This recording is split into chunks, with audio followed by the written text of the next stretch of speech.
Michaela, do you want to launch us off here? Sure. Welcome everybody to the first Climate Action Planning Team meeting for the Village of Northbrook. I'm excited that so many people are able to join us this evening. This is a public meeting. What that means is that members of the public, if they're interested, can view this at home. All they had to do was send me an email to get a copy of the Zoom link.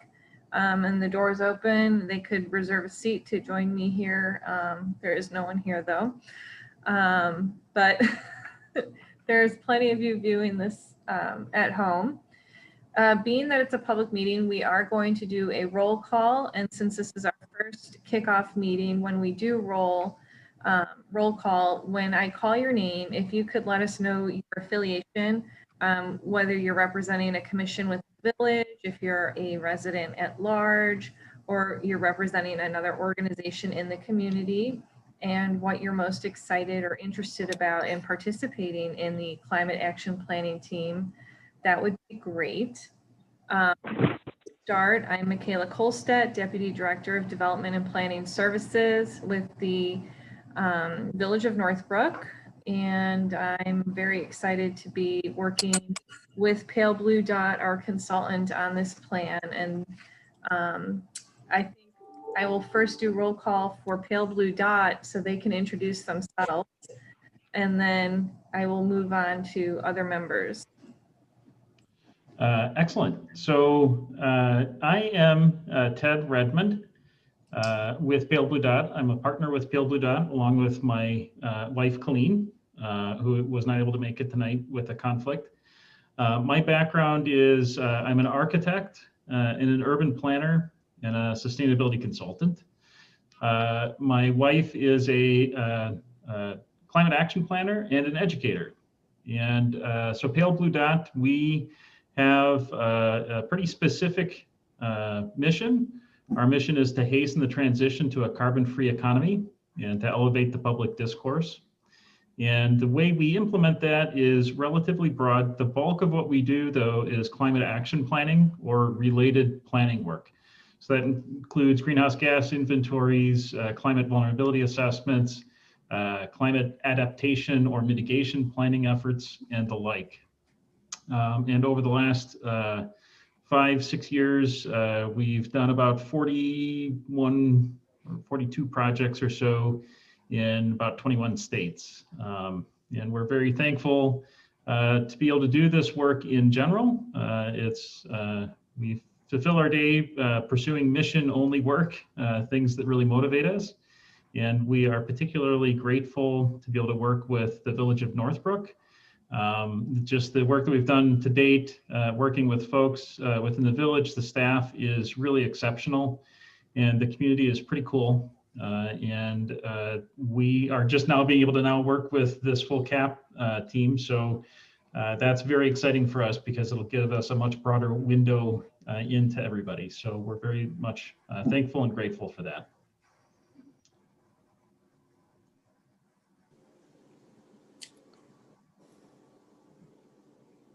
Just to quickly introduce other staff here, Tom, if you could introduce yourself. Hi, I'm Tom Popart. I'm the Director of Development and Planning Services. I sort of worked with Ted on the front end of this, along with our sustainability staff. And we're having a little bit of a changing in the guards, or a pass the baton at this point to Michaela, who will be leading you through the rest of the process. So I will put in one plug for Ted and his firm.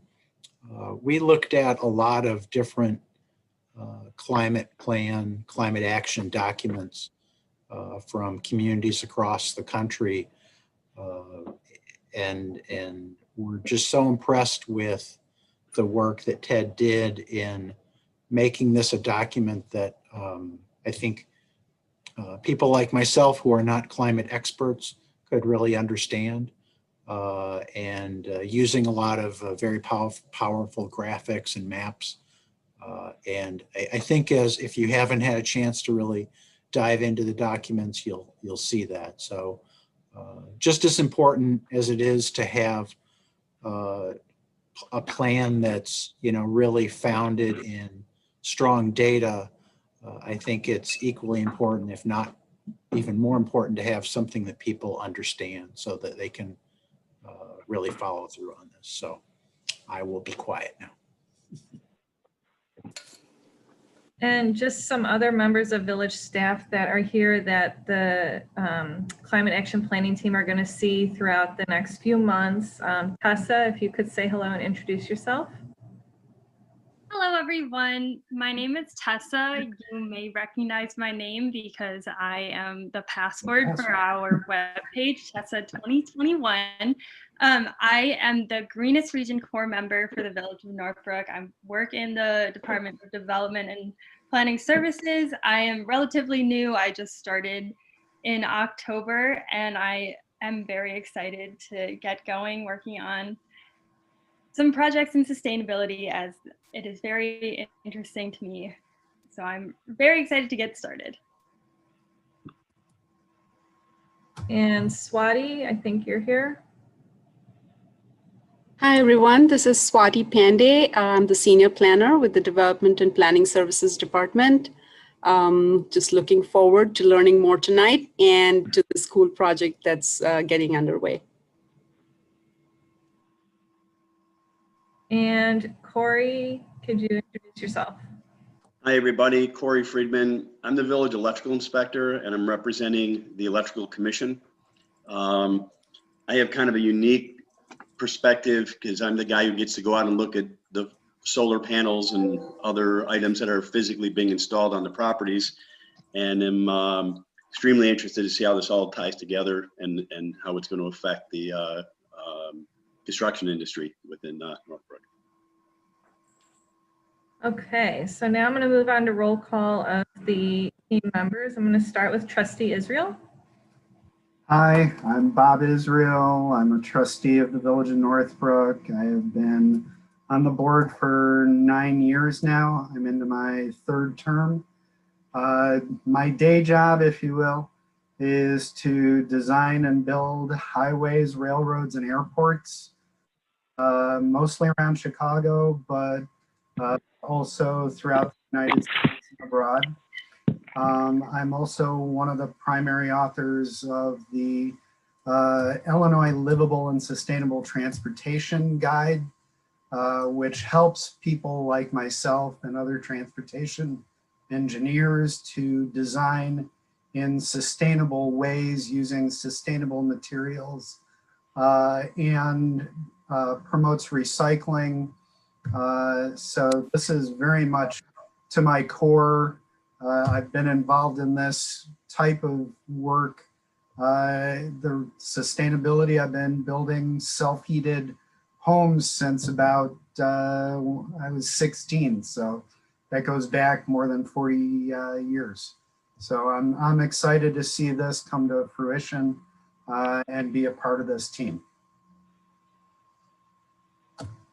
Trustee Ross. Yeah, hi everyone. So I'm Heather Ross, and I'm actually in my 1st term as a trustee in the Village of Northbrook. And I'm the other trustee that President Frum appointed to this commission. I'm really excited to be here. I'm very, very interested in sustainability and have been for years. I've worked a bit with Go Green in Northbrook, and I'm really looking forward to learning and working with you all. Thanks. Member Albrecht.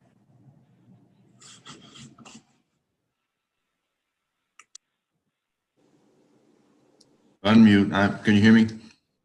Sorry for the delay there. I am otherwise known as 444370. John Albrecht. I happen to be a member, proud to be a member and representing the Architectural Control Commission. I'm also on the board of Go Green Northbrook, and I do lead projects LED on the side. And I'm excited to be part of this. Thank you, McKella and team, for inviting me. Member Badgley. Hi, I'm Nell Badgley. I'm a part of the Northbrook Youth Commission. I'm looking forward to just seeing what kind of measurable change we can make in Northbrook. Member Bleeker? Hi, it's Frank Bleeker. I'm a member of the Village Bicycle and Pedestrian Task Force. I've always been interested in the environment and climate, quality of life, and so on. And I figure in this project, failure to plan is planning to fail. So I'm excited to be part of this planning procedure. Member Brickman? I am Jenny Brickman. I'm the clinical director at Youth Services of Glenview Northbrook, and I am just really excited to learn more and see this collective group produce some great change. Member Chen? Hi, I'm Derek Chen. I'm here representing the Northbrook Youth Commission, and I'm interested in seeing how we can reduce greenhouse gas emissions in the community. Member Alisco? Hello, I'm Stephen Alisco. I'm representing the Plan Commission. I'm in my fourth term on that commission. I'm an architect by profession, practicing in both residential and commercial. And I'm also a lead AP. And I'm just excited to be a part of another major policy initiative to improve the quality of life here in Northbrook. Member Franklin? Hi, my name is Jill Franklin. I'm a librarian at the Northbrook Public Library. I'm representing the library, and I'm honored to be on this team. I have a long history of involvement and interest in sustainability, and so I hope that I can, help make this plan a good thing. Thanks. Thank you. Member Hirsch? Good evening. My name is Melissa Hirsch. I'm the Assistant Superintendent in School District 30. I am also a resident of Northbrook within the current district. We have a district environmental awareness committee. We've done a lot of initiatives, actually with some representatives of Go Green. We take sustainability and things such as renewable energy and how to best keep our environment in a wonderful place with our students. And I am really excited to be a part of the committee. I'm honored. I was honored to be asked to be on the committee, and I'm looking forward to the work that we do together. Member Cole? Hi, my name is Robin Cole. I'm representing the Chamber of Commerce. I'm a partner in a CPA firm for my profession. I live and work in Northbrook, so I'm very interested in this sustainability and look forward to working with all of you. Thank you. Member Lederer? My name is Patrick Lederer. I am a principal of Corman Lederer Management. We are one of the largest property owners of industrial and office buildings in Northbrook. I also am the chair of the Industrial Commercial Development Commission for the Village of Northbrook. I am very interested in seeing the recommendations and plans put forward for sustainability, both because I'd like to see some good things happen, but also because I represent a bunch of businesses as well as our own business, and we are going to be very affected by the costs for some of the potential recommendations made, and I want to make sure that they're doable. So that's why I'm involved. So thank you. Member Matheson? Good evening, everybody. My name is Becky Matheson. I'm an assistant superintendent in West Northfield District 31, which serves Northbrook. I grew up in a house where I had parents that went through the garbage and let us know if we didn't recycle something.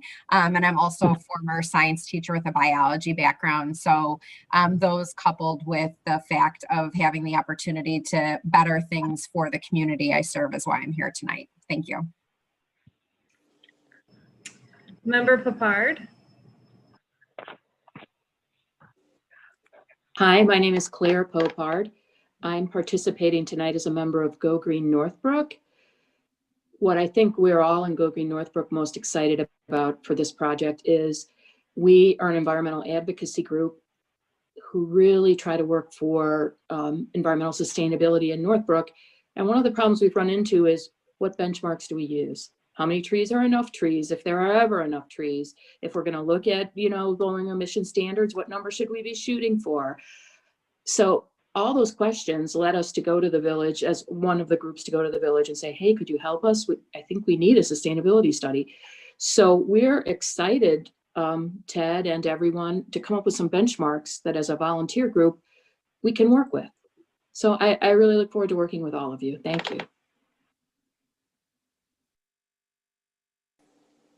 Member Patak. I apologize if I said that wrong. No, you said it correctly. I'm Kim Patak, and I'm the Director of Operations for Glenbrook High School District 225. So for Glenbrook North High School and Glenbrook South High School. And, every time we embark on capital projects, we're always looking for ways to be environmentally friendly. And we've been looking at alternates to use renewable energy in our various projects and for our buildings. So I'm interested in learning from this committee and also hopefully contributing. Member Rago. Yes, I'm Len Rago. I'm a member of the Stormwater Commission for somewhere upwards of 15 years, and so I'm the representative from that commission. I'm an environmental engineer by profession and training, and I've been doing water and wastewater treatment facilities and pump stations and planning for, I don't want to tell you how many years. But this is a project that's interesting for me, and I think I'm very happy to see Northbrook taking a lead on this.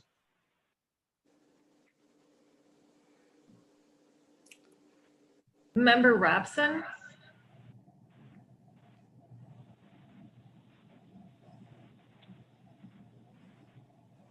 Scott Robson. Sorry about that, muted. I'm Scott Robson. I'm a member of the Environmental Quality Commission for, I think, probably 14 years now. In terms of business, I'm a financial business analyst in the financial industry. And I just view this as just continuation of the work I've been proud to do on the EQC. Member Rosenberg.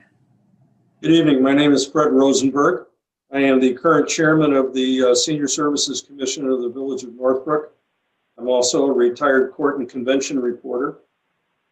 My desire to be on this commission is to learn more about the development of plans for curtailing the destruction of our climate system, particularly with regard to what happens here in Northbrook and when I'll be able to buy my first electric car.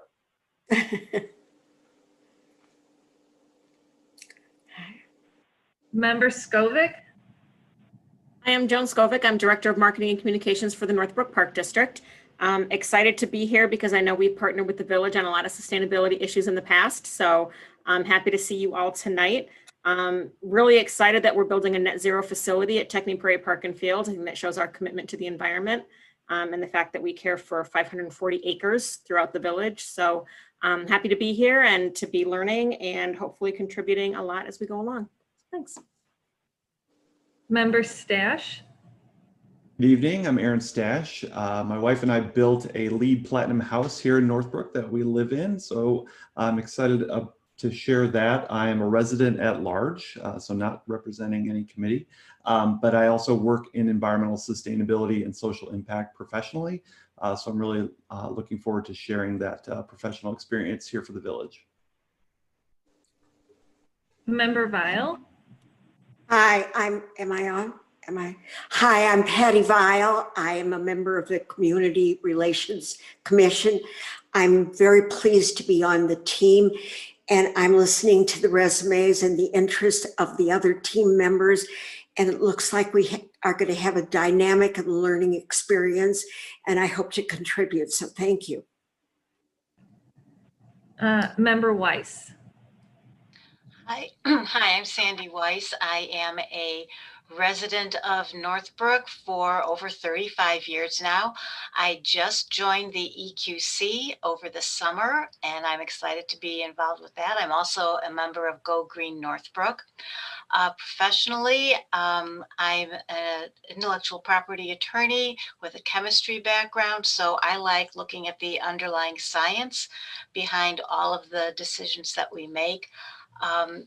I am very proud of everything that Northbrook has done in terms of sustainability in all the years that I've lived here, but I know that there's so much more that we can do, and I'm excited to be able to contribute to that. Thank you. So I think I hit everyone that is part of the Climate Action Planning Team for roll call and introduction. In the future, when we do roll call, it'll go much quicker as we'll just state names. The next portion of the agenda is public comments. This is where members of the public who are watching via Zoom, there's no one here this evening in the Village Hall with me, which is why I'm not wearing a mask. There's no one here, but if there's anyone watching at home that would like to speak, this is the one opportunity where members of the public will have an opportunity to speak, is right now during the public comment portion of the agenda. You can click the raise hand feature and let us know if there's someone who would like to speak. Now is the opportunity. Hey, Michaela. Mm-hmm. It's Tom. I just, Jackie and Madeline are both on also, so maybe they can just give a shout out to them real quick. All right, Jackie, can you introduce yourself, please?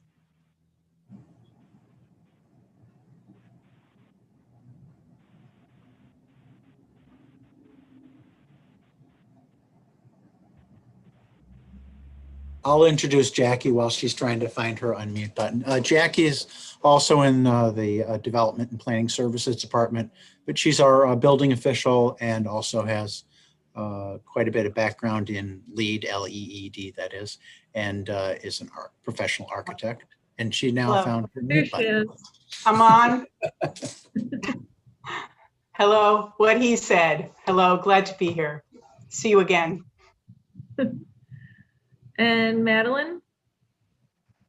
Hi, my name is Madeline. I am an employee in the village manager's office. I'm the assistant to the village manager. Sorry, that was awkward. I am here as the refuse and recycling liaison to advanced disposal. I'm also the liaison to the Youth Commission and the CRC, and I am really looking forward to this. All right, so I think that's everyone, and I haven't seen anyone do the raise hand function, so I don't think there's anyone that wants to speak. So I'm now going to turn things over to Ted and let him lead the rest of the meeting. Awesome. Thank you, everybody, for taking the time to share a little bit about yourself. And I will echo what Patty, I think it was Vile, had indicated. What a fantastic group, a lot of breadth of experience. And so we work with a lot of groups like this, and I can absolutely be certain that everybody on this call here in this virtual room will have an awful lot to be able to contribute. Some of you may have very clear expertise in certain areas, and others of you may be thinking, well, I don't feel like I have necessarily an expertise in climate. But the reality is that everybody on this call has exactly the kind of expertise we need. Some will be very specific into a certain area, others will be a little bit broader, but everybody is an expert in terms of the village of Northbrook, this portion of Illinois, and the community at large, businesses or schools, and all of those are very applicable in a climate action plan. CAPT plan is a very diverse and broad document, which we'll get into in just a second. So I just want to start off by assuring everybody is going to have a fantastic role and has a lot to contribute, and I'm excited to hear all of that. So the rest of the meeting here, we wanted to first go through standard of conduct, a suggested standard of conduct. Then I wanted to do some project background overview. Excuse me, a project overview, then reviewing some background information, and then reviewing the process that we'll be taking, and then doing sort of talking about next steps. So starting off with the standard of conduct, you can find the standard of conduct on the website, the team website, which is this pale blue dot, period LLC /Northbrook -CAP. Sorry for the lengthy name. But the standard of conduct is showing up under the planning team resources. There's a few other things there, the sub-team sign up, the CAP team contacts. So everybody's email will be located there, as well as the action finder instruction, and a few other things will end up appearing there as we move along. By the way, a little bit more on the structure of this. Right underneath that, so along the left-hand side on the website, you'll see meeting documents. And then down there, the second meeting showing up is the CAPT kickoff meeting, today's meeting. Everything that we're going to go through here today is on the website. Every meeting that we have, if we have presentation slides or anything like that, it will find its way on the website. And also all of the reports that we've done to date are on the website. They're on the right-hand side, embedded into the website under studies and reports. They're also available for download. You can usually right above or right below the report, there'll be a little click here statement. If you click on that, it'll take you to a folder that you can download reports. And not seen on this static view of the web page is on the very top on the left-hand side, there's a little blue folder icon. If you click on that, that'll take you to a folder where all of these reports are uploaded. As we produce more documents along the way, they'll all be loaded onto that. So we passed out the website password, which is Tessa 2021, as Tessa mentioned, capital T, Tessa 2021. I would just recommend, see if your browser can remember the password, and then maybe try to save the website so you can get to it readily. This will be an active sort of website where we can, we'll keep loading stuff onto it. So that's a little wordy, but so as far as the standard of conduct, for the most part, I find working with groups like this being dynamic and fun, and rarely is there a challenge. But every once in a while, I've run across a little thing where I realize, oh, maybe it would be great to have a standard of conduct. So the intent here is just to sort of start with sort of a shared understanding of how we can work together as a team. And the first recommended standard is let's have fun. And I do mean that. These are a little harder in Zoom format. So thank you so much for sticking it with us here in this process. Doing these in person really is a lot more fun, but Zoom can still be fun. And just sort of reading through quickly here, sort of the second is try to be prepared. Between meetings, we'll have a little bit of homework.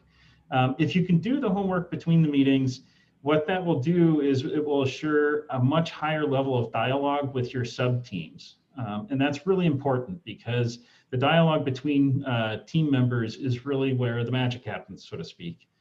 The third point is that input from all participants is equally sought and valued. And I can say with absolute certainty that is true, that the best plans really does have input from everybody. So I just reiterate that statement that those of us that maybe feel, oh, I have expertise, but it doesn't have anything to do with climate action plan, I can assure you it really does. So rest assured that your input is needed and sought for. And that goes to the next item, which is please share your ideas and thoughts. on the topic subjects in the meetings with your sub-team members. It really is important to vocalize what you're thinking, because there is no bad idea, there is no bad suggestion. This is a work in progress, so that means we can throw stuff out and nothing has to be perfect or fully thought out, because this is a creative process here. Please be aware of your fellow participants. Try not to dominate conversation time. Assume good intentions by all, and acknowledge that everybody has something to contribute and something to learn. Only one conversation should go on at once, unless, of course, we break into sub-teams, which we will at all future meetings, definitely. Discussions and criticism should focus on topics and never on people. And that includes both teammates as well as folks outside the room. We don't want to accidentally offend folks out in the community or anything like that. Operate with an open mind, ask questions, and actively listen to each other. Seek understanding first before disagreement. And then we typically say raise your hand for speaking, but that does not work in Zoom. So just saying allow for other people that have not had a chance to speak yet to make sure that they can contribute their thoughts also. And then lastly, try to put our cell phones on silent for the duration of the meeting. There'll be lots of distractions as it is. So, and frankly, in our sort of remote situation, distractions are a part of life. So that is what it is.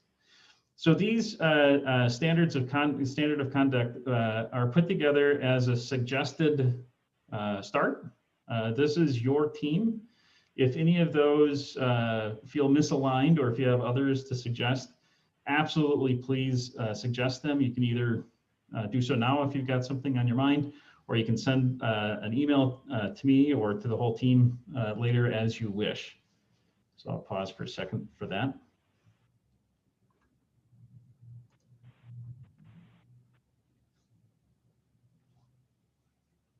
Okay.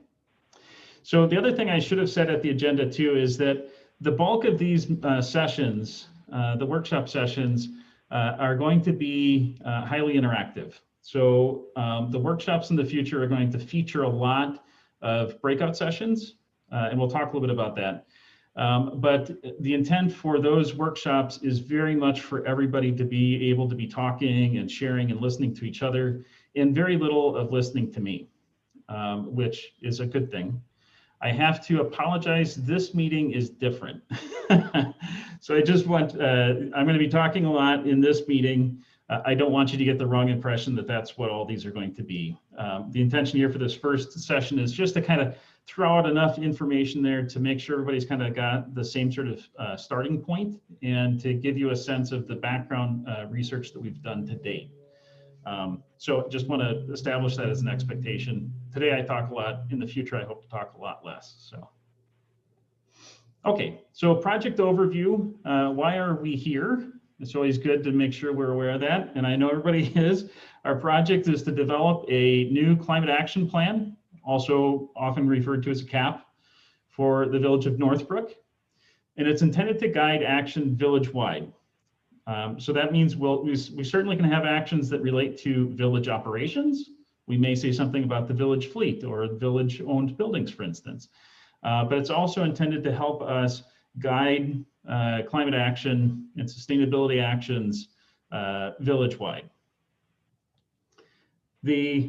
So another common question is, what exactly is a climate action plan? So a climate action plan is a comprehensive roadmap that outlines the specific strategies and actions that a city or village will implement to reduce greenhouse gas emissions related climate impacts. So the Northbrook CAP is to address both mitigation and adaptation. So climate mitigation is about reducing climate change. So it involves reducing the flow of our heat trapping greenhouse gases. So mitigation is we want to do everything we can to reduce down greenhouse gas emissions to whatever goal we establish. Adaptation is developing ways to protect people and places by reducing their vulnerability to climate impacts. And we do typically suggest that we do both mitigation and adaptation. If we mitigate, we're going to reduce our future climate impacts that we have to adopt to. However, we already know that there's impacts that are baked into the system that are going to be getting worse for us over the next few decades, regardless of what we do. So we want to prepare for those while we work to make future change less and less of an issue, if that makes sense. So a climate action plan typically is organized in broad climate action sectors, sectors of action. So it's buildings and energy, transportation and land use, solid waste and recycling or waste management, water, wastewater and flooding, climate health and safety, food or local food systems, green space and tree canopy, and climate economy. We usually recommend and always suggest we include climate economy. Now, these are also loosely organized into mitigation categories. So the buildings and energy, transportation, and solid waste are have a large mitigation role to play, and they also have some adaptation role to play. The ones on the bottom are the reverse. They have a strong adaptation role to play, and there's some mitigation opportunity too. But you'll see that as we start calculating greenhouse gas emissions, they're really going to gravitate towards those top three. And adaptive strategies and actions are going to be across the board, but certainly more heavily concentrated in the bottom ones. A climate action plan is organized first with an overall overarching goal. We're going to reduce emissions by X% by whatever date. And then they have strategies and detailed actions to achieve those goals. So a strategy is a specific statement of direction that expands on the climate action vision or the GHG reduction goals, and they guide decisions about future public policy, community investment, and actions. So strategies are sort of more broad statements, focus statements, and then detailed actions are detailed items that should be implemented in order to carry out the vision and the strategies identified in the plan. So a strategy might be something like reduce greenhouse gas emissions or reduce energy consumption in the residential sector by 15% by 2030. It's a big picture strategy. A detailed action is incentivize home weatherization programs, just as two made up examples. So what types of actions can be included in a CAP? I tend to think of them in four categories. The first is leading by example. So the village has buildings, the village has a fleet, the village has properties that they own. So participating in energy savings program or putting renewable energy on a village property is a way of leading by example. The village can show what can be done and also can use those experiences as case studies to help explain the advantages and disadvantages of certain strategies to the public. Incentivizing can also be done. So clearly there's incentives like, hey, put a tree in your front yard and we'll pay you $100. So it can be an actual literal incentive. But you can also get very creative with incentives, things like offering regulatory incentives. So within zoning, if you do A, B, and C, we're going to give you this bonus. Or it could be expediting permitting processes. Or it could be taking fees that already exist within the village and making them progressive. So if you do certain things that really help the village goals, you get a reduced fee, as an example. There's advocating that can be done. And so that can be literally advocating like, hey, we're going to partner with all the other communities in Cook County, and we're going to go to the state legislature and we're going to help lobby for X, Y, and Z. It can also be educating. So advocating to the public or advocating to businesses or advocating to residents about some of the things that they can do and how those things would actually be an improvement to their life, to their comfort, to their economics, etc. And then lastly, you can require. Of course, clearly there's limitations to that, both legal limitations as well as sort of acceptance level limitations. But things like requiring an energy efficiency or renewable energy with any ordinance, like actions like a PUD is an example.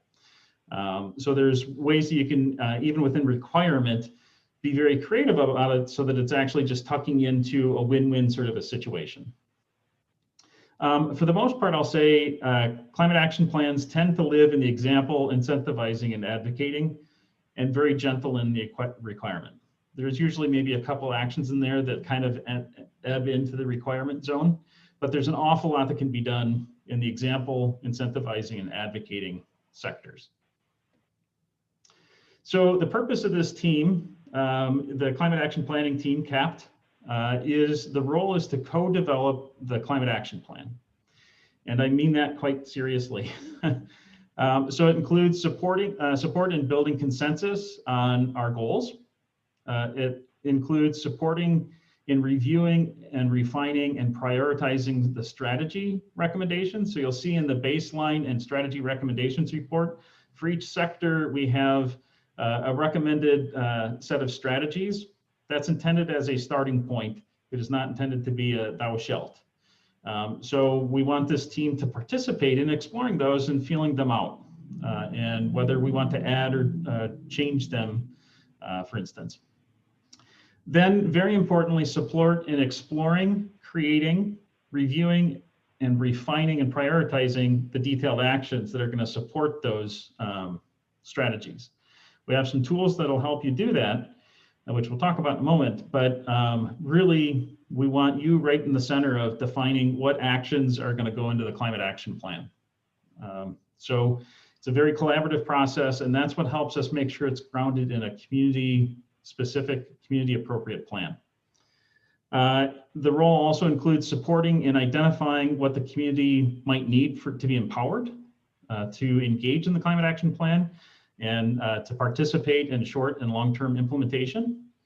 And then lastly, support in communicating the consensus of the resulting plan. And that could take many different forms. Some of you may be interested in going to a village board session and just sharing with them why you support the plan. Or it could just take the form of, talking to your friends or neighbors. It'll be whatever's appropriate for you as individuals, but certainly you'll have participated a lot in creating the plan, and it's great to be able to share your background knowledge with others where it's appropriate and comfortable for you. So any questions with anything that I've gone through so far?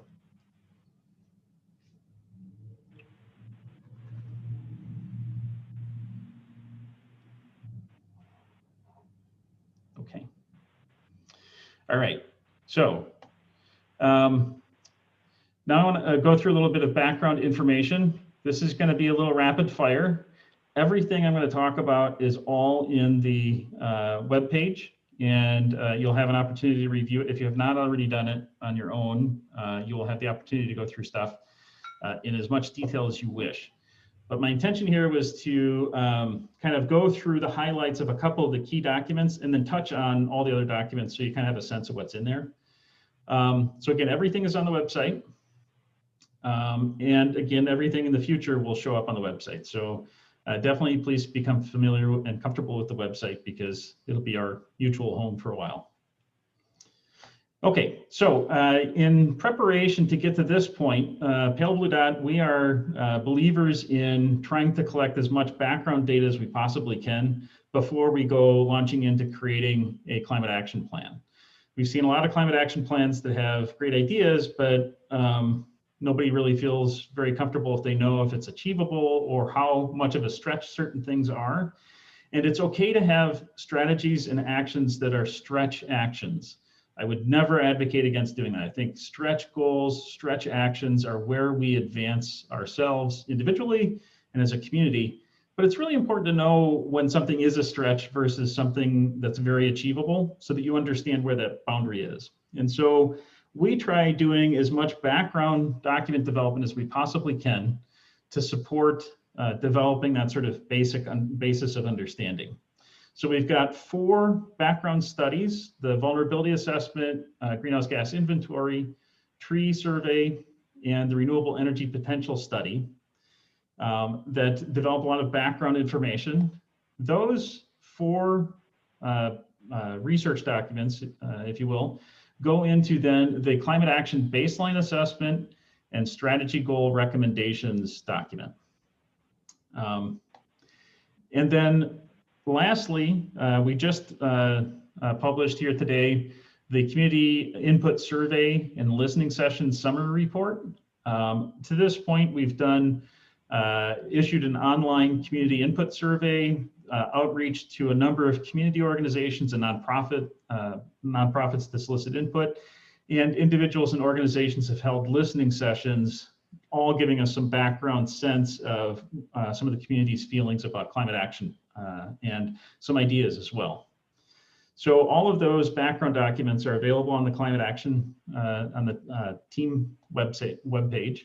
I'm going to go through a couple of them in more detail and a couple of them in lighter detail. The climate vulnerability assessment, I'm going to go through a little bit more detailed. So first, just sort of a high level review of climate change in the Midwest. And again, some of you may, all of you maybe perhaps already know this. If you do, please forgive me for going through it. Just want to make sure we all sort of start from the same perspective, if you will. So climate change in the Midwest, we are expected to see an increase in our average temperature. We're going to have a climate that is hotter. We're going to have a climate that has more rain. We're also going to have a climate that's going to have more drought. And so that sounds counterintuitive and frankly kind of stupid.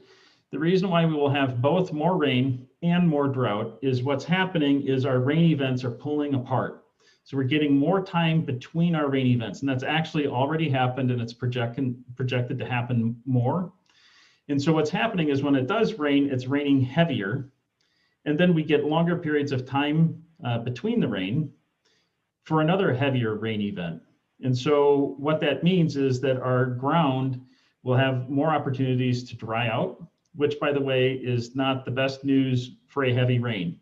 A drier ground is a harder ground that doesn't uptake as much water. And so heavy rainfall on a dry ground, we actually get more stormwater runoff and less water uptake. So that's kind of a double whammy bad news, unfortunately. We have already experienced here in Illinois an increase in temperature, a decrease in spring snow cover, an increase in tornado events.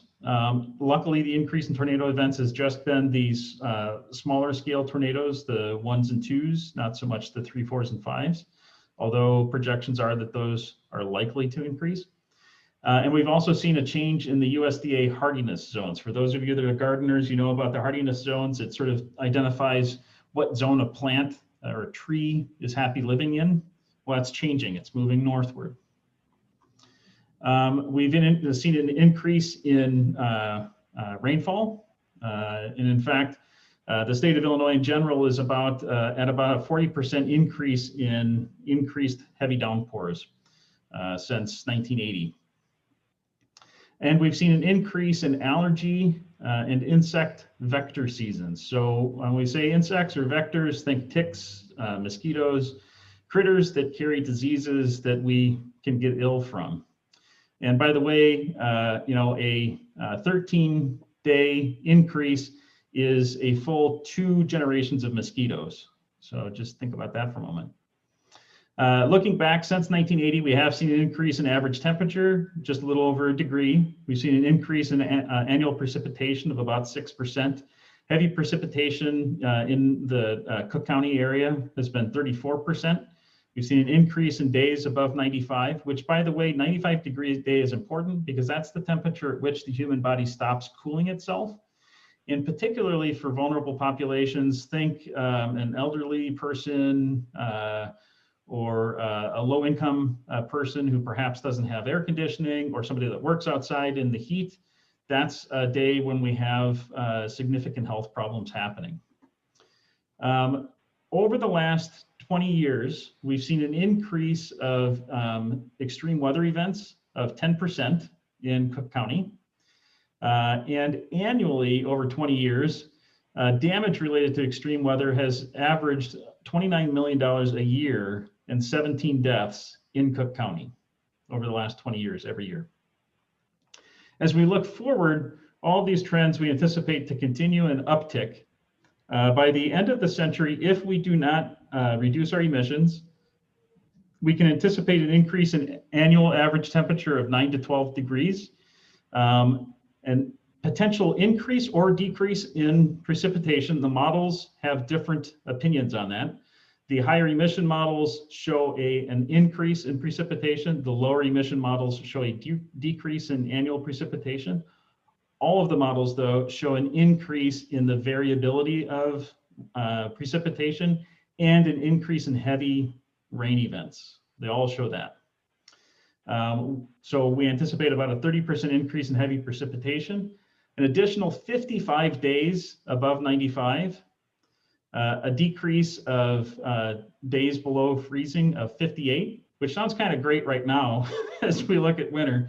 But again, remember that also means vectors, changes to tree hardiness zones, insects that don't live here today are going to be living here tomorrow, kind of a thing. So it does have other repercussions. And all that can translate into demand on air conditioning use, an increase of about 160% for the village.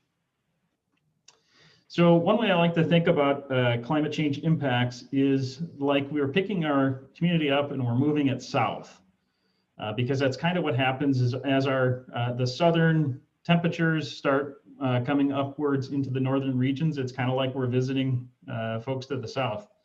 So for Northbrook, that's like picking up the community and moving it 14 miles south every year through the end of the century, or about 203 feet every day. So we're starting off here in Northbrook today. By the middle of the century, we're going to be southern Illinois, central Missouri. We're going to see an annual increase in temperatures of about 6 degrees, about 25 days more above 95. This is by the middle of the century, not the end of the century. Heavy precipitation up at least 15%. Growing season increased by at least 26 days. Towards the end of the century, we're going to be moving our way down into Texas, Oklahoma and Texas. And this little ambulance here shows some of the vulnerabilities that we have for our populations related to these changes. It includes flooding, extreme weather and temperature, air quality impacts, vector-borne diseases, grid failure, water quality concerns, air quality concerns, potential food insecurity impacts, and potential for wildfire. Not so much in Northbrook per se, but actually wildfire concerns are eking to the east and to the north. So communities like Iowa and Missouri, which didn't used to ever have to worry about wildfire, actually over the last 2 years have had wildfire impacts. So it is something for us to be thinking about into the future. And by the end of the century here, summers in Northbrook are going to be just like Mesquite, Texas summers are today, to give you a sense of what those impacts mean. So in the vulnerability assessment, we also looked at climate risks to the population of Northbrook. And so we zero in on the vulnerable populations to do that. And for each vulnerable population, you'll see in the report, we first identify which risks they are particularly sensitive to. And then we map that community out by census tract, so we can kind of see where does that part of our population, where are they distributed within the community. We then summarize their total estimated population, their share of the total estimated vulnerable population altogether, as well as their estimated share of the total city population. And then we describe a little bit about that population for the village of Northbrook. And so we've done that for children under 5, for older adults, for individuals with disabilities, for individuals in economic stress. And so that we define as the sort of traditional low income community, which is 2 times poverty and below. We've also done it for people of color, individuals with limited English, at-risk workers. So think of construction workers, think of factory workers without air conditioning, think of frontline workers, police and first responders, landscape companies, folks that work outside, etc. We've also looked at food access, individuals with food insecurity, and individuals with no vehicle access. And so with each of those populations, because we've first identified where they're sensitive to, and then can map out where they are at sector by sector and count, we then are able to translate that into what are the village's highest areas of sensitivity. So that isn't to say that we aren't going to care necessarily about if waterborne disease is the lowest. It's not that we're not going to care about it, but if you have to prioritize, you can at least know where might you get the greatest bang for your buck, so to speak. And so we can actually calculate that based on the vulnerable populations, and then put that together in sort of a sliding scale of sensitivity. So those categories at the top, the extreme weather and heat and air quality, are those sectors that are most sensitive in Northbrook. And then water quality down at the bottom would be the least sensitive area. Again, that isn't to say that we don't care about it, just to help us understand where might we want to focus our energies if we have to prioritize. And so now that we have our sensitivities, the next thing we want to look at is how likely is a hazard to happen. So in some areas, flooding might be very sensitive to flooding, but maybe a community it doesn't have a lot of flooding potential, or other issues. So this chart that you'll find in the back of the report, we first identify all of the hazards, and we identify their expected change in intensity. Is it going to decrease, increase, stay the same? The expected change in the frequency, is it going to become more frequent, less frequent, stay the same? And the time frame, is it going to happen tomorrow? Is it going to happen in the next decade or two? Or is it something that might be out 30, 40 years before it's really felt? And then based on those, we can then understand how likely a hazard is. So we can take the sensitivity of our population that we've talked about and add that with the likeliness or the impactfulness of a certain hazard. And from that, we can then identify where our risk categories. So we have risks to our population, so they're health risks to our population. The areas with the highest risk would be extreme heat and flooding, air quality impacts, and nutrition insecurity. Moderate would be drought and vector-borne diseases. We can also do that for our infrastructure. So things like our buildings, our transportation, roads, energy systems, water, etc. And so our highest impact are our buildings, our transportation and roads, energy system, land use planning. So think stormwater management and infrastructure stability, etc. And our agriculture, forestry impacts. Moderate would be water, law enforcement and emergency response, and economic impacts. And speaking of economic impacts, so once we have identified all of the risks, you'll see in the report that we also tapped into what I thought was a really fantastic academic study conducted in 2017 called Estimating Economic Damage from Climate Change in the United States. It's a great creative term from a group at University of Berkeley. And so they've actually county by county worked through statistics to identify impacts to the GDP in agriculture, mortality, energy, productivity. When days get hotter, we actually become less productive, even in office spaces. Property crimes and violent crimes. When heat goes up, crimes go up, actually. And so for Cook County, they've actually calculated that. For our study, we've then prorated Cook County's impacts by population, prorated it to Northbrook.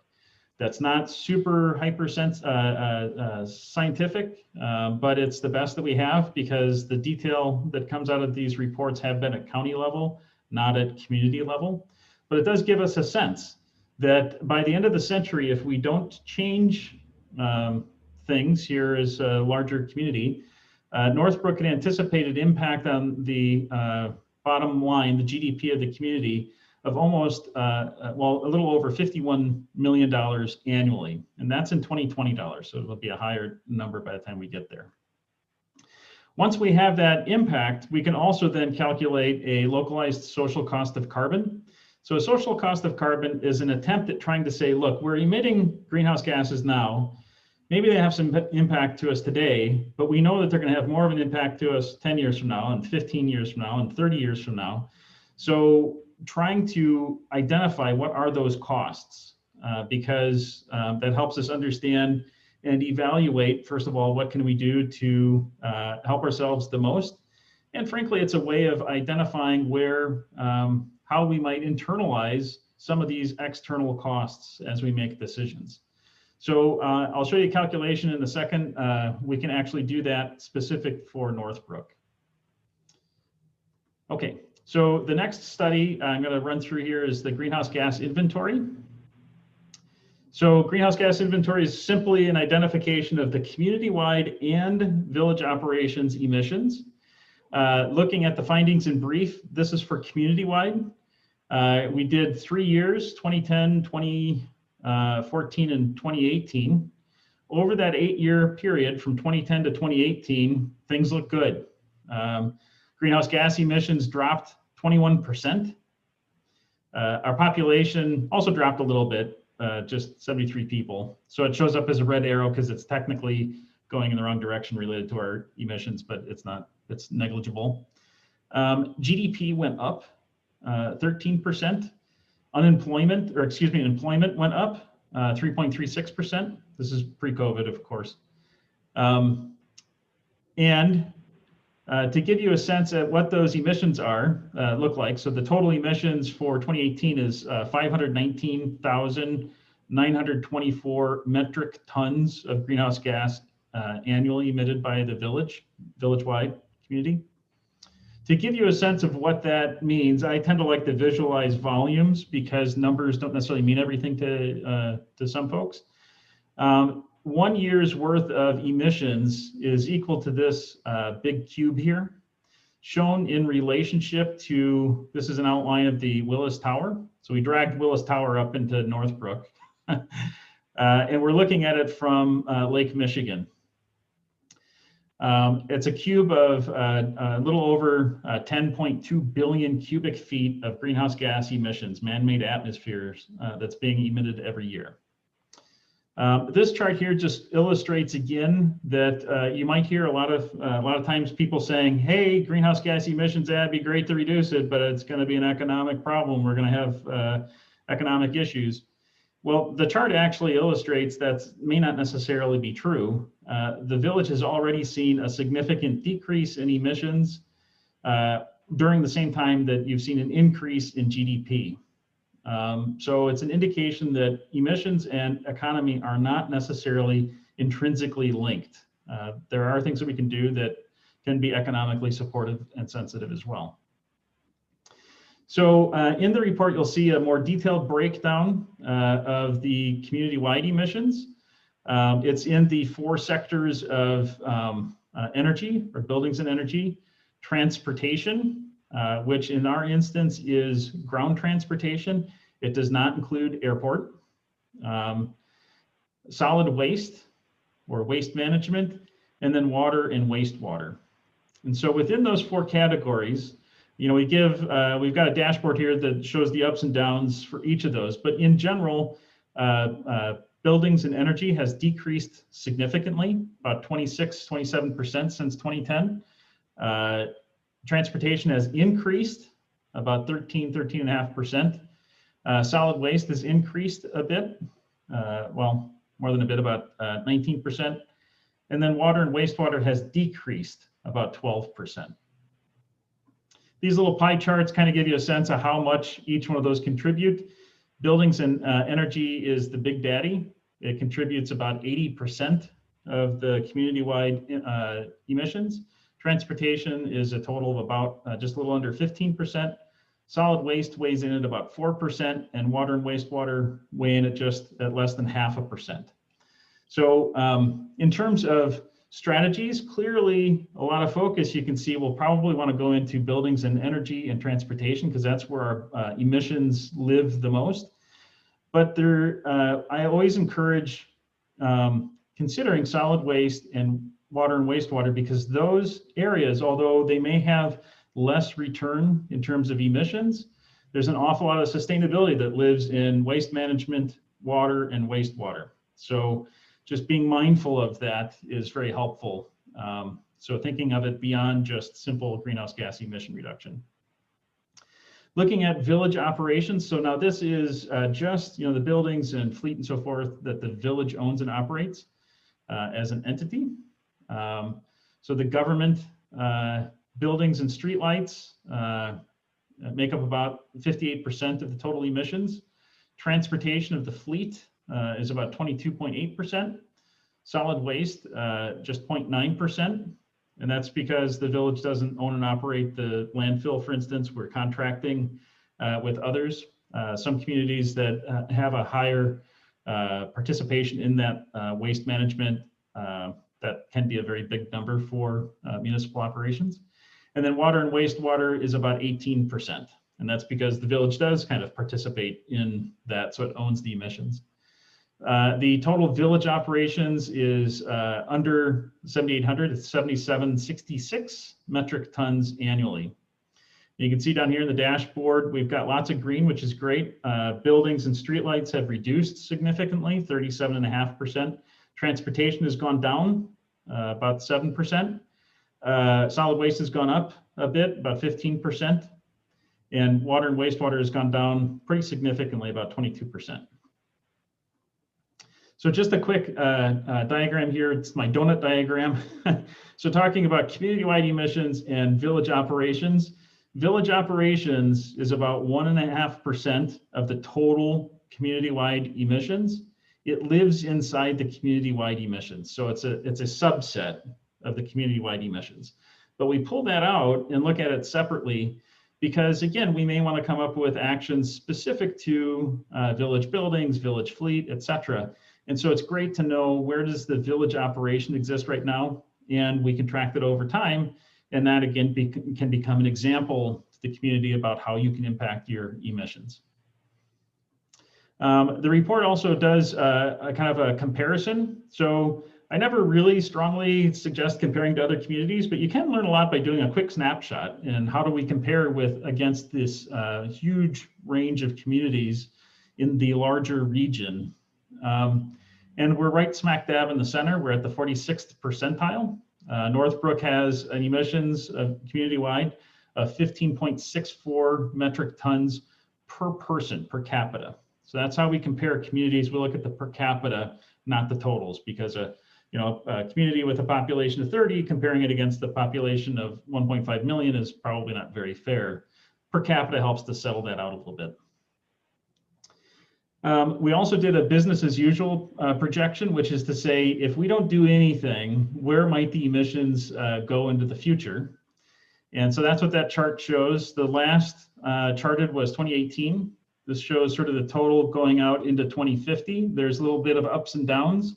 That relates to a number of things, including this model includes projected climate change. So as our temperatures get hotter, increasing air conditioning use, for instance. These two blue dashed lines are IPCC, International Panel on Climate Change. It's the UN scientific body that provides input on climate change policy. They have two recommended goals that just came out at the end of last year. If we want to reduce greenhouse gas warming, if we want to cap it at 1.5%, we would want emissions to drop in line with this lower blue dashed line. If we wanted to cap global warming to 2 degrees, as high as we could go would be this upper blue line. So anything above that line is outside of IPCC scientific recommendations. So currently, without taking action, we would anticipate Northbrook's emissions to be on roughly a 3.8 degrees Celsius warming trend. Now, of course, Northbrook by itself is not going to be responsible for the entire globe warming up 3.8 degrees, but we all have to do our part. And this is a way of sort of measuring if everybody performed it the same, how are we contributing? So that's what those numbers are trying to do. So now that we have our total greenhouse gas emissions, we already have our potential costs associated with impacts. So our 51 million, dividing that by our current annual emissions, gets us a localized cost of carbon. This is a relatively common calculation. There are other ways of doing cost of carbon calculations. But with this, making it very Northbrook specific, that means for every ton that's emitted, it's going to cost the community at least $98 in the future. That also means that if we can avoid a ton of greenhouse gas emissions, we've now avoided $98. So it gives us one economic metric that we can play with as we move forward. By the way, the $98 kind of sits right in the center. There are a number of studies that have tried to identify that globally and for the United States. The numbers that you see, the lowest that you see tends to be about $50 a ton. And I've seen studies that go upwards of $150 to $200 a ton. So at $98, we're kind of in the middle there. So the next study, this I'm going to review a little bit shorter, is the tree survey and carbon sequestration study. Why are we doing it? Well, for a number of reasons, but first of all, trees sequester carbon, they improve air quality, they build soil, they reduce stormwater runoff, and they reduce the amount of energy needed in our buildings. It's a measurable contribution. We also have in this measurement other ground cover like impervious surfaces and grasses. And so impervious surfaces, as we calculate impervious surface, we can actually calculate heat island impacts. So the findings throughout the community of Northbrook, the village average for tree cover is 37%. Comparing that against peer communities around the Chicagoland area, we're at about the 38th percentile. For our grass and shrub coverage, we're at about 25%. For our impervious surface light, so think concrete or white building membranes, for instance, we're at 8.9% of the village land area is covered with that.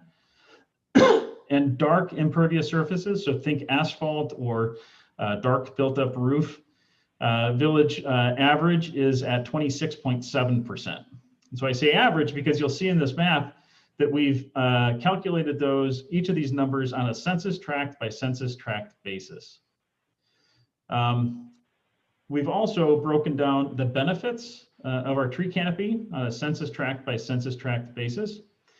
Village average, the average household in the village gets about $420 worth of benefits a year from the trees in the community.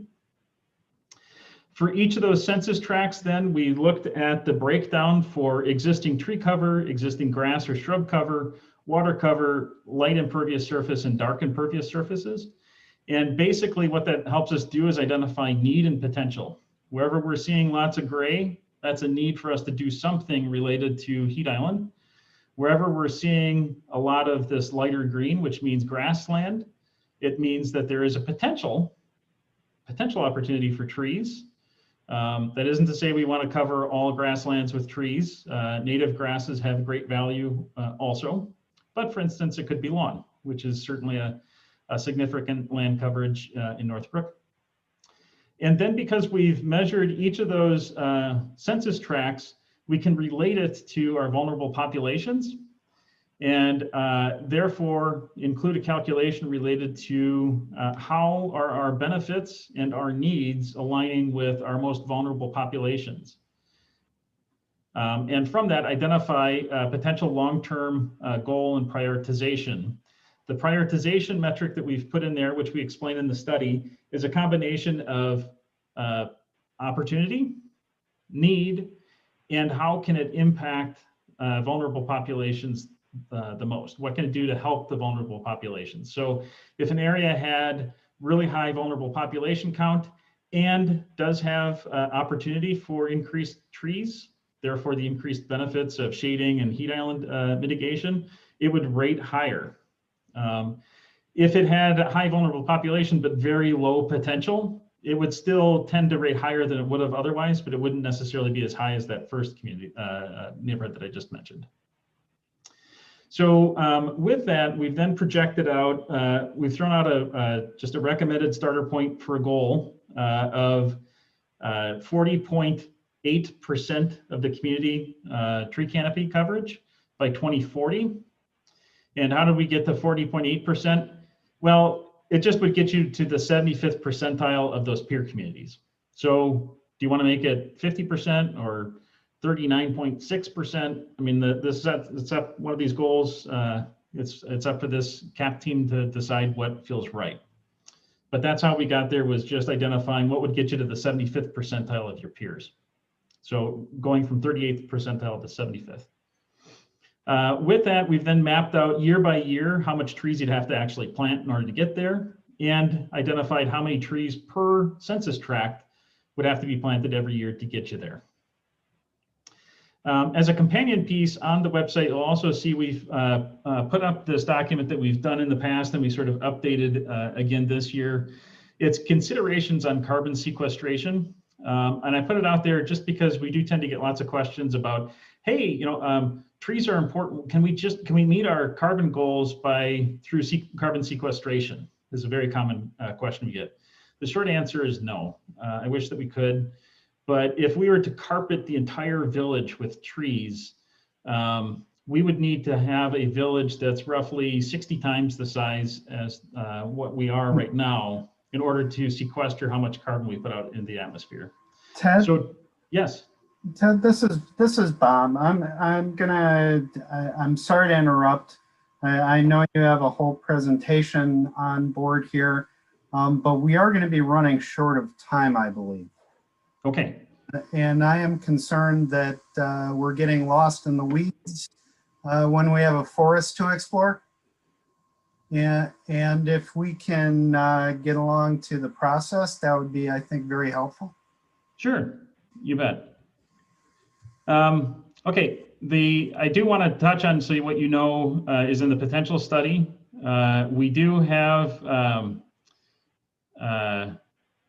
well, you can read the methodology, I suppose, on your own, but we've calculated out what the rooftop solar potential within the community is, total rooftop potential, as well as the likely cost-effective potential for solar.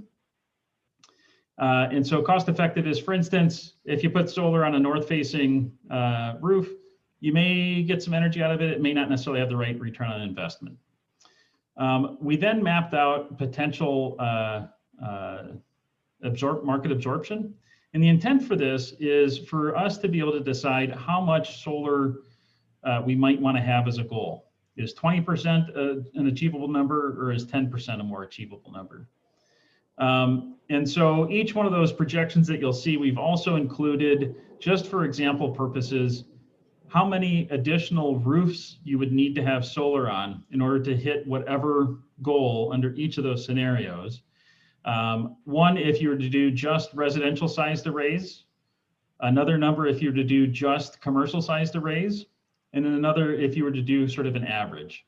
And of course, none of those are going to be really what you end up with. The mixture will change year by year, but the intent is to help give us some sort of guidance as to what is a reasonable goal for on-site solar. So how does this support the CAPT team? It all goes into the climate action baseline assessment and strategy goal recommendations. All of those get filtered into each of the sector categories. You'll see that we also have initial goal suggestions, including an overarching goal for greenhouse gas emissions, which we are just recommending.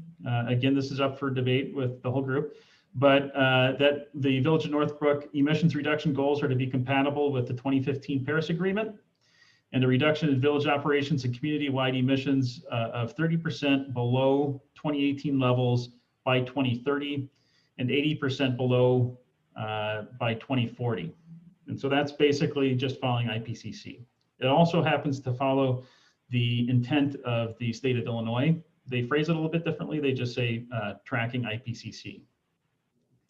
And then we have strategy recommendations for each sector, how that goal might be achieved.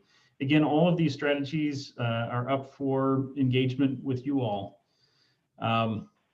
If you had the time to just review just one document, this is the document that I would suggest you review. And in fact, we really need you to review, because we'll be looking for your input on those strategies. And then more importantly, we're going to be working together to identify actions to implement those strategies. So the baseline document you definitely want to review. You can just review just the sections that you are signed up for on your sub-team. I encourage you to look at all of it, but you can zero in just on those sections that you're involved in. I was just going to chime in and let the group know, All these documents are on the website for you guys to all go and look. And when you signed up for your subgroups, there's a column next to the subgroups that you signed up for that directs what might be adequate reading for the sub teams that you signed up for, based on these documents that Ted was just discussing, and what aspects of those that might be beneficial for you to read prior to the sub team discussions that are going to start with the workshop in December. Thank you. There's also the survey review. Just a highlight on that, we have a lot of folks in the community that are concerned or extremely concerned about climate change, 78% total. There's also been a very high number of folks that have identified observing signs of climate change, 93%, and 83% have reported being personally impacted by one of the aspects of climate change. If we look at, we asked a couple statements about how supportive folks are about Northbrook being a leader, or Northbrook focusing on climate adaptation, or Northbrook focusing on climate mitigation. And 84.5% agree completely or agree with taking adaptation action, and 82.3% with taking mitigation action. So there's a lot of support for this planning effort. If you have the opportunity to review at least a little bit of a second document, I would highly encourage you to look at the long form question responses, which is Appendix 1 of the survey summary, Appendix 1 of the survey summary. You don't have to look at all of them, but if you could zero in on those which relate to any of the mitigation sectors that you are participating in. So for instance, if you're in the transportation, you can look for question number 21. Which is feedback and ideas on what folks think about transportation sector ideas. There's some great feedback in there, and there's some interesting ideas. Same thing for buildings and energy. Those are questions 23 and 25. And then also question 27 for waste management. So you don't have to go through the whole survey. If you have the chance to just go back into the appendix though, and look for those questions that relate to your section, I think it's pretty interesting and it could be helpful. So any questions related to any of that background at all? And certainly you can feel free to send me emails or give me a call.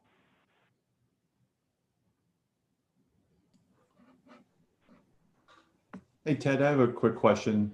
When you showed the overall village greenhouse gases, is that residential only?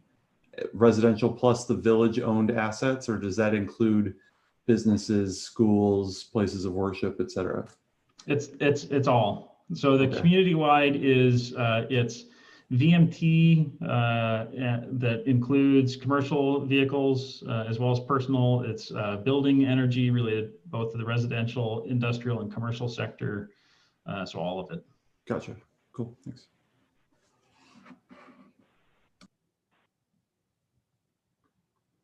Any other questions related to that? And again, at any point, I'm happy to answer questions, but I just want to give folks a moment.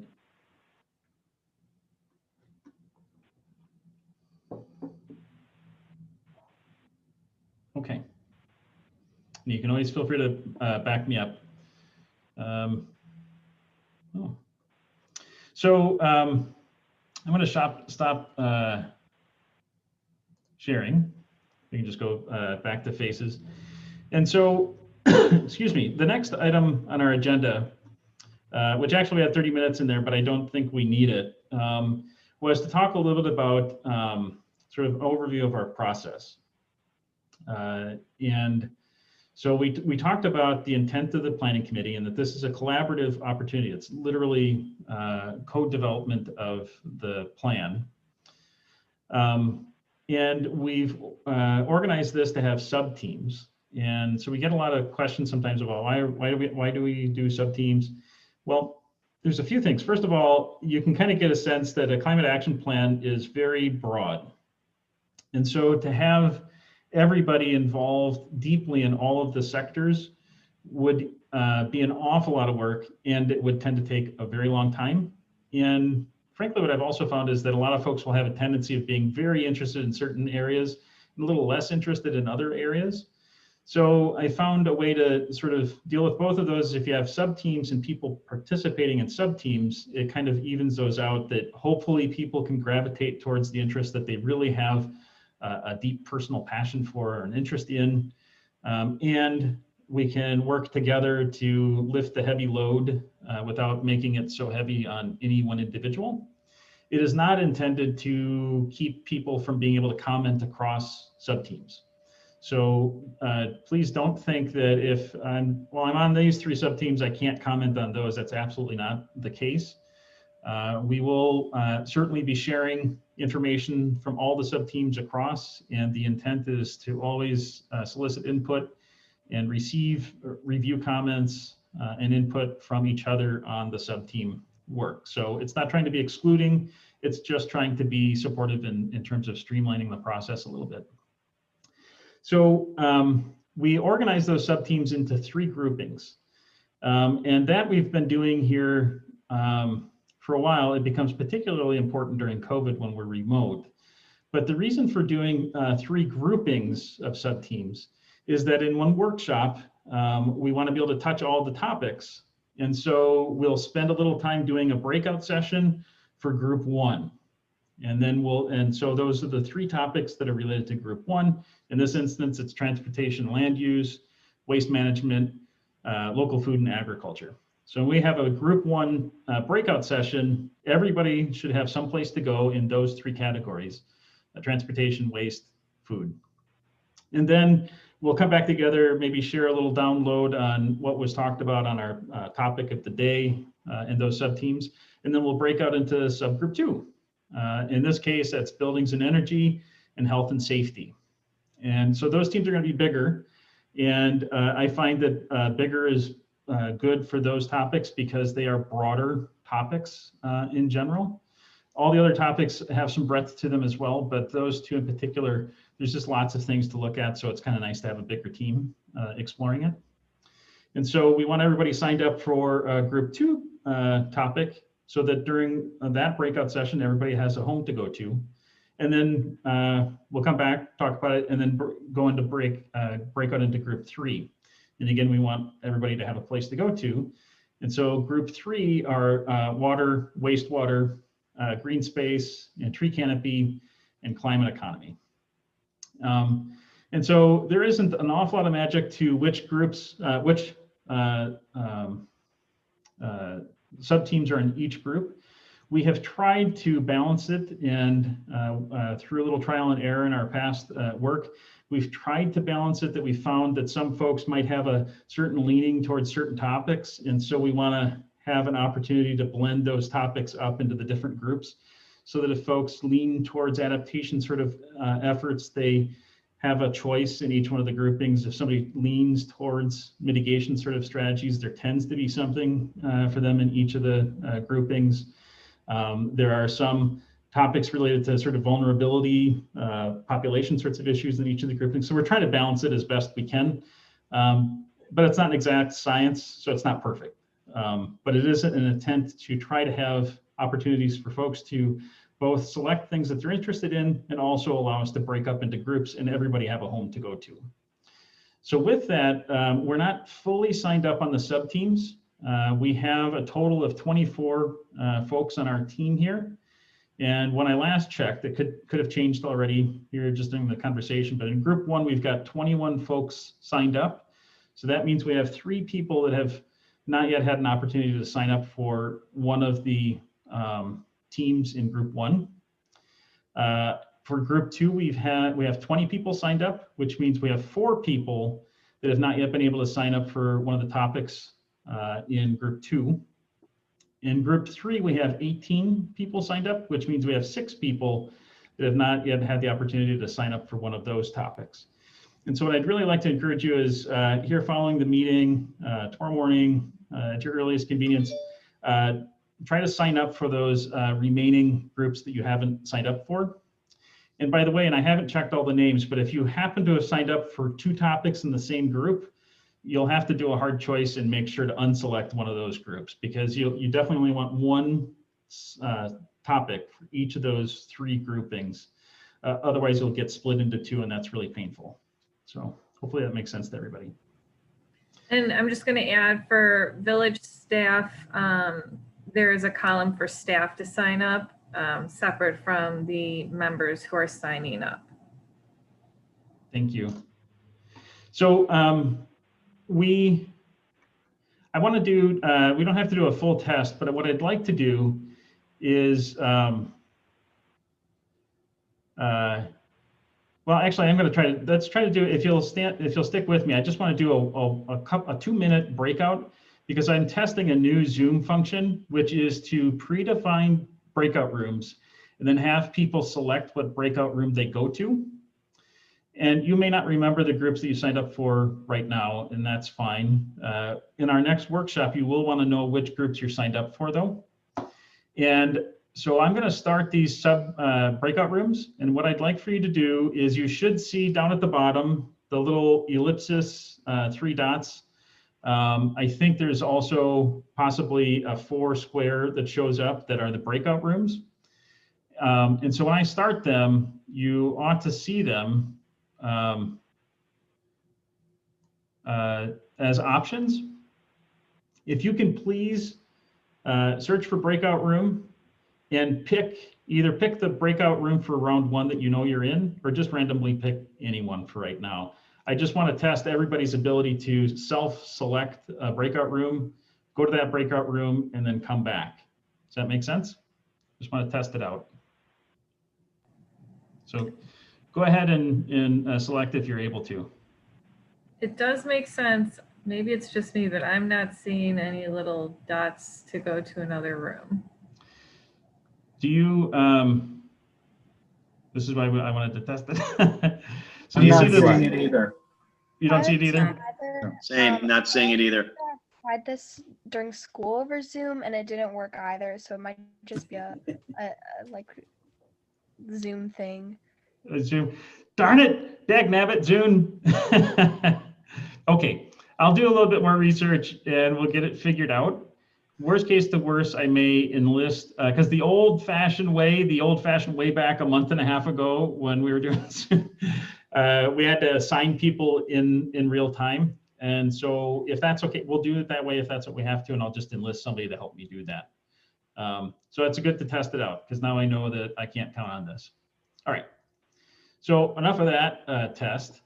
So the other, a couple other things I just wanted to talk about was our working sessions. So we've got workshop sessions coming up. And again, those are intended to be, I'll have a little bit of talking, but mostly it's going to be you guys talking to each other.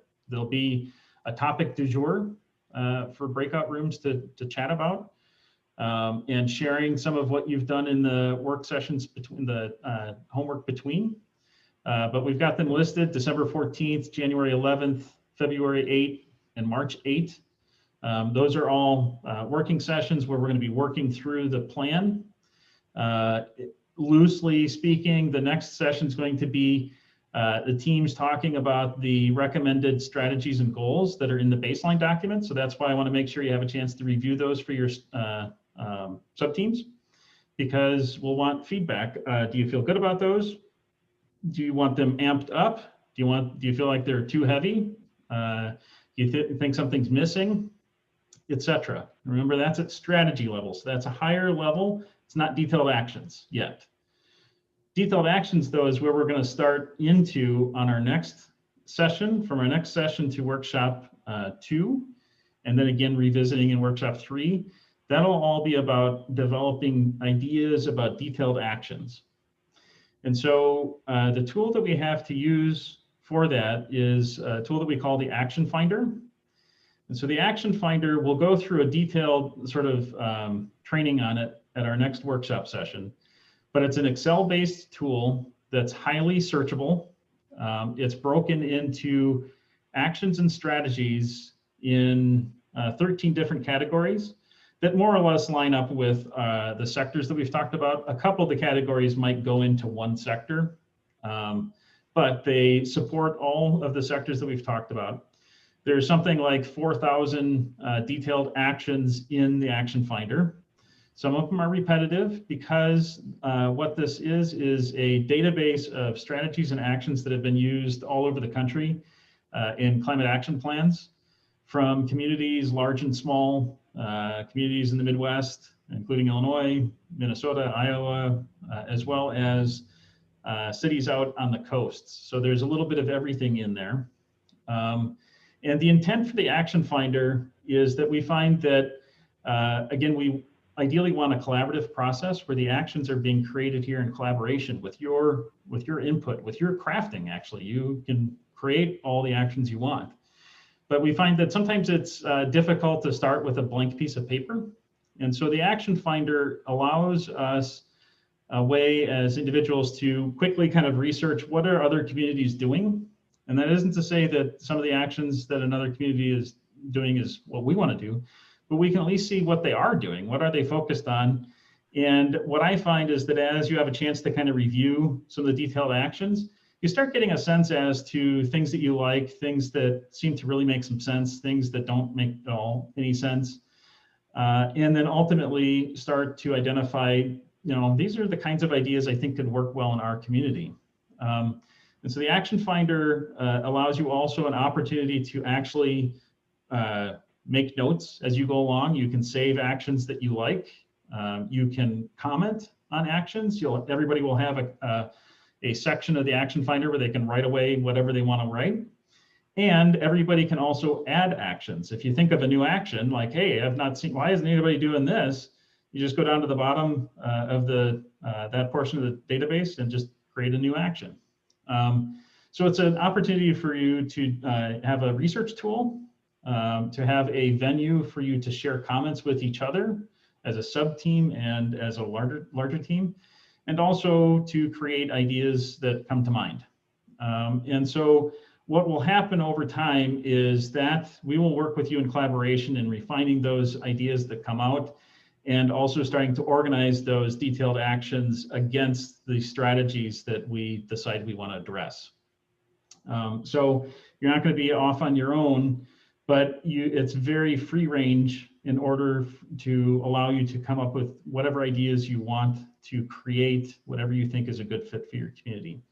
So the Action Finder is one of our key tools. And again, we'll do a training session on that at our first workshop session.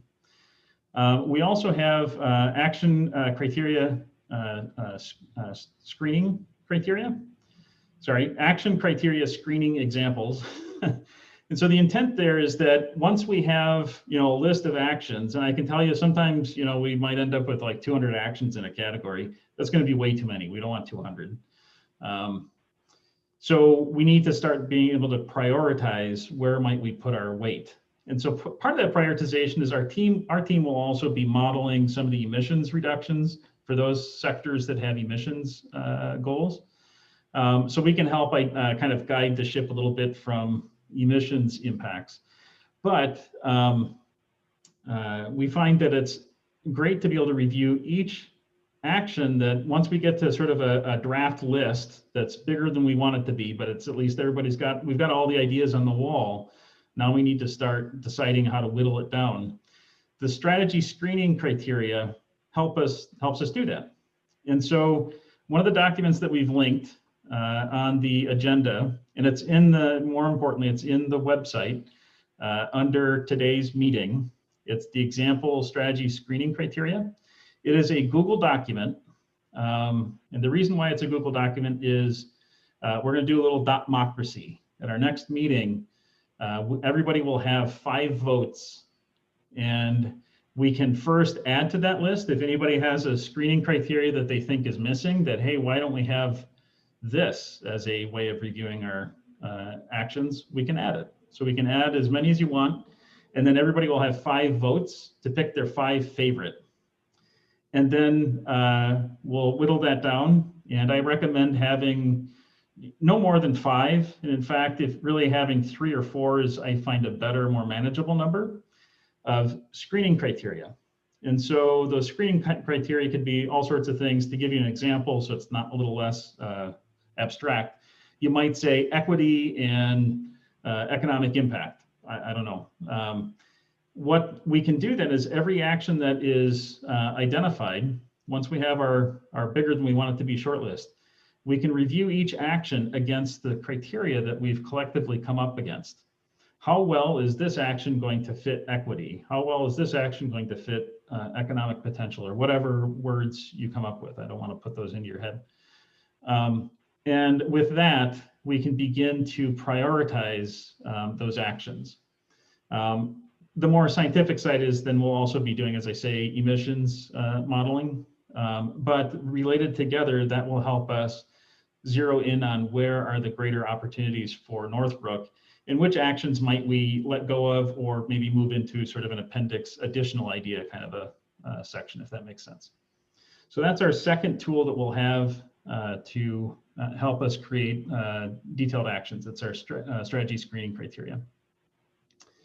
So any questions on that? Just sort of a dime tour of our process.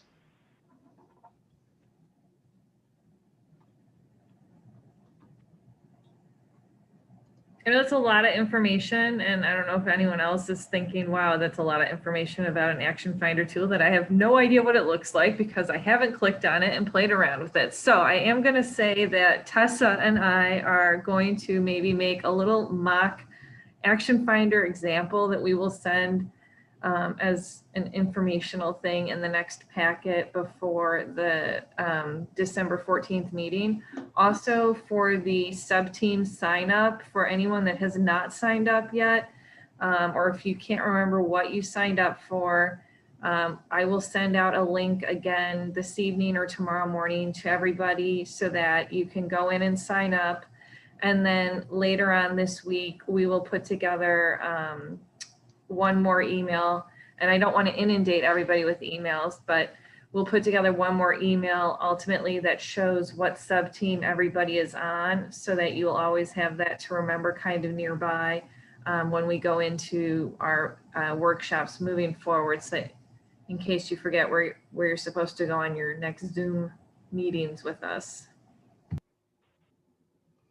And for the action finder, I did the instructions are linked on the team page. I just put it into the chat also. So if anybody wants to look at that, it has snapshots of the action finder. And we'll release the actual action finder for our next session. I usually don't have people playing around in it until they know what it is. It just helps everybody. Okay, so unless anybody has any comments or questions, I just was going to hit next steps. So the first is make sure you're signed up for 3 sub-teams, one for each of the groups. If you have any questions about that, feel free to contact me if you need any help or anything. What I will be suggesting is that if we have some folks that aren't signed up for all 3, we'll probably sign you to something just because it's nice to make sure you have a home to go while everybody's talking about a specific topic. So please make sure you sign up for 3, one in each group. Review the background documents. You do not have to go through all of them. That's why I wanted to try to give, I know it was a lot, but I wanted to give you a sense of what's in each one. And then based on the sub-teams that you're signed up for, the document you definitely want to look at is the base document. So you definitely want to do the base document and strategy recommendations, reviewing for these sub-teams you're signed up for. If you have the opportunity to, I also suggest you look at the survey. Appendix 1, you can skip all the other stuff if you want, but if you look at least Appendix 1, and for those questions that relate to your topic, as I flagged, and again, anybody has any questions, definitely feel free to contact me at any time. If you have more time and you want to spend it on reviewing documents, I totally encourage you to do that. The next one I would suggest would be the vulnerability assessment and the greenhouse gas inventory. If you're on mitigation teams, you'd want to do the greenhouse gas inventory as a next priority. If you're leaning towards the adaptation strategies or categories, then the vulnerability assessment is probably what you want to look at. Again, you don't have to look at all the documents though, but definitely please look at the baseline for your strategies or for your sectors. And so our next workshop is scheduled for December 14th. I'm sorry, at the bottom here it says the 17th. That is incorrect. It's December 14th at 6 p.m. and we'll send out a Zoom link. And if you can please review the baseline for your sections before we get there, that would be great because you'll be talking about it as a sub-team. Any questions at all on any of that? Thank you. And I know it's me babbling a lot, and it really is not going to be that for the future meetings, but I just want to make sure everybody's got a sense of the background documents. The website again, the link is there on the agenda. The password again is Tessa 2021. We will not be repeating that in future meetings if we have members of the public, just because the password is there to make sure that that's a working space for the team. So we won't be sharing that with the public just because it's not because that information is going to be kept secret. It's just all work in progress. So, you know, you don't, Picasso didn't put his sketches out. He only put his final painting out for the public to see. So that's our sketch area, if that makes sense. So that's everything we had for tonight. Does anybody have anything that they want to share here before we all wrap up? I just want to thank everybody. And if you have questions, you're welcome to email Tessa and I. We will help field and answer any questions that we can. And I would see if our co-chairs, Trustee Israel and Trustee Rhodes, would like to share anything. Actually, yeah, I kind of want to step in, if you don't mind, Heather, just for a second. This was a lot of information tonight, a lot of meat, and I appreciate, Ted, you filling in a lot of data. I kind of want to circle it back and sum up with two thoughts. The first is the definition of sustainability from the United Nations Brundtland Commission is meeting the needs of the present without compromising the ability of future generations to meet their own needs. And I think it's good to circle back on that when we think about these things and what we're trying to do. That's actually the phrase that we used. I had gone through this process with a group of colleagues a number of years ago in adapting that to the transportation industry on behalf of the tollway and IDOT, and then eventually being adopted by the national FHWA. But what we did is we cycled through the best practices that were available, put them together in a guide, put together gradations similar to what's used in LEED with a little bit different thought. And I guess I just want to, kind of touch on the impact of that from a few people gathering around a table talking about, how do we reduce pollution? Some of the outcomes of that, we eventually developed practices that have been used and adapted nationwide, has resulted in reduction in traffic delays by changes in construction practices, reductions in emissions and noise pollution, stormwater runoff, improvements in environmental practices, including infiltration trenches, natural grasses, trees, and mowing treatments that are used nationwide. And as importantly, or more importantly, we've increased the recycling ratio on those events from about 30% to about a 96% recycling ratio. So all of the roadways that you see being built now are being built out of recycled materials, which is much more efficient and cost effective, and yet much less harmful on the environment. And what we're trying to do is we're trying to adapt those kinds of practices, review those, study those together, and figure out what works best for Northbrook. And at the end of the day, this is a lot of data to go through. And I am grateful that we have a team like ours in order to do this heavy lifting. And then once that's done, actually applying that and sharing that with our neighbors within the community and then beyond the community. And with that, I'm very hopeful for this committee.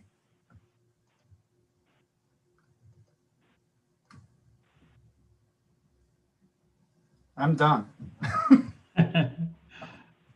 Excellent, thank you. Is there anyone else that has anything that they want to share?